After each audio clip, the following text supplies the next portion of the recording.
नमस्कार, न्यूज मंच देख रहे हैं आप और मैं हूं विशाल वैभव।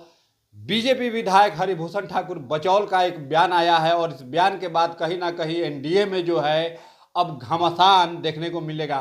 जी हां, हरिभूषण ठाकुर बचौल ने आज विधानसभा के सदन के अंदर जिस तरह से जदयू के एमएलसी खालिद अनवर को लेकर जो बातें कही हैं, इसको लेकर निश्चित ही रूप से बीजेपी और जदयू में तल्खी देखने को मिल रही है। हरिभूषण ठाकुर बचौल ने जदयू के एमएलसी खालिद अनवर को लेकर उनके एमएलसी की सदस्यता को रद्द करने की बात कह डाली। अब इसको लेकर देखना है कि जदयू की क्या कुछ प्रतिक्रियाएं आती हैं, ये फिलहाल देखने वाली बात होगी। लेकिन ऐसा इसलिए हरिभूषण ठाकुर बचौल को कहना पड़ा कि जदयू एमएलसी खालिद अनवर ने औरंगजेब के शासनकाल को अच्छा बता दिया, कहा कि वे एक बहुत अच्छे शासक थे। अब इसको लेकर बीजेपी विधायक हरिभूषण ठाकुर बचौल ने खालिद अनवर के सदस्यता को रद्द करने की बात कह डाली, जिसको लेकर कयास लगाए जा रहे हैं कि बीजेपी और जदयू में सब कुछ सही नहीं है।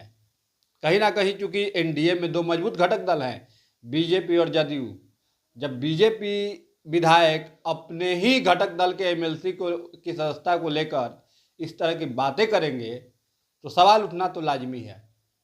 अब देखना है कि इस पर क्या कुछ प्रतिक्रियाएं आती हैं, क्योंकि बीजेपी और जदयू एक दूसरे के सहयोगी दल हैं और सहयोगियों दल होने के नाते एक दूसरे पर आरोप प्रत्यारोप लगेंगे तो निश्चित रूप से तल्खियां बढ़ेंगी।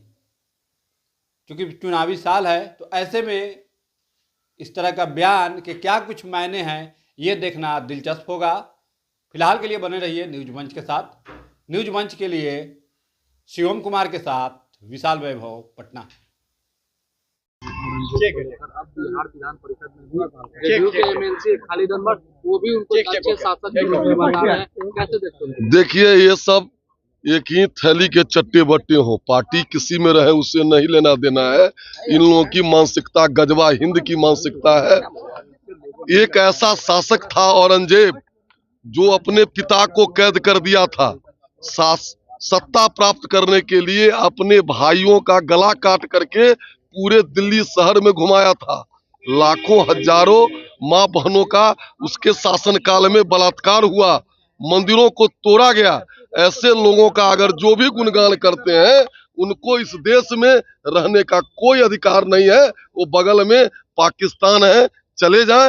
एक क्रूर शासक का गुणगान करने वाला कभी भी भारतीय नहीं हो सकता। अच्छा, ये अब्बू आदमी पर तो कार्रवाई, उनको सस्पेंड निलंबन किया, क्या आपको भी निलंबन के? निश्चित रूप से हम लोग कठोर से कठोर कार्रवाई की मांग करते हैं कि जो भी औरंगजेब बाबर के मानसिकता के भारत में बचे हुए लोग हैं, उनको कुचल दिया जाए। आपके साथी है ना, जदयू में हो?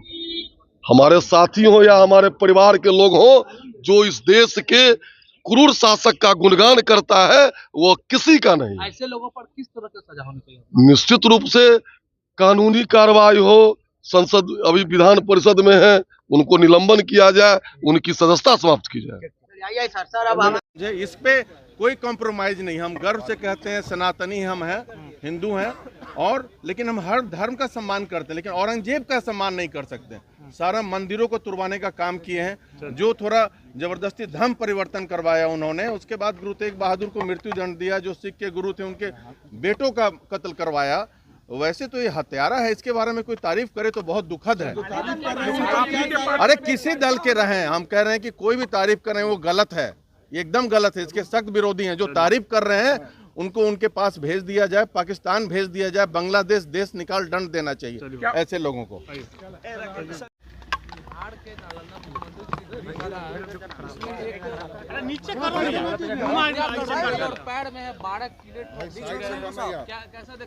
देखिए, हमने कहा, पहले भी कहा आप लोग के माध्यम से, कि बिहार में शासन नाम का कोई चीज नहीं है। हर आदमी अपने को असुरक्षित महसूस कर रहा है, चाहे वो राजनीति करने वाला किसी दल का नेता हो, पदाधिकारी हो, पत्रकार हो, किसान हो, छात्र हो, नौजवान हो, महिलाएं हैं, ये सारे लोग अपने आप को असुरक्षित महसूस है। जब नालंदा जिले में इस तरह की घटना घटी है तो मुख्यमंत्री को इस पर बयान देना चाहिए।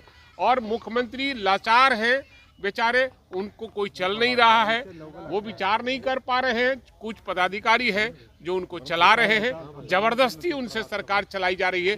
सरकार चल नहीं रही, सरकार नाम का चीज नहीं है और हैवानियत का ये दौर चल रहा है। इसलिए माननीय मुख्यमंत्री को इस्तीफा दे देना, आराम करने की जरूरत है। जेडीयू के एमएलसी जो है, जो बीजेपी या जेडीयू आमने सामने है सर, खालिद अनवर तारीफ कर रहे हैं और बीजेपी उनको हटाने की बात कर रही है। असल में है क्या कि बीजेपी के पास एक ही मुद्दा है, एक धर्म के खिलाफ में प्रचार करना, इसके अलावा कुछ नहीं है।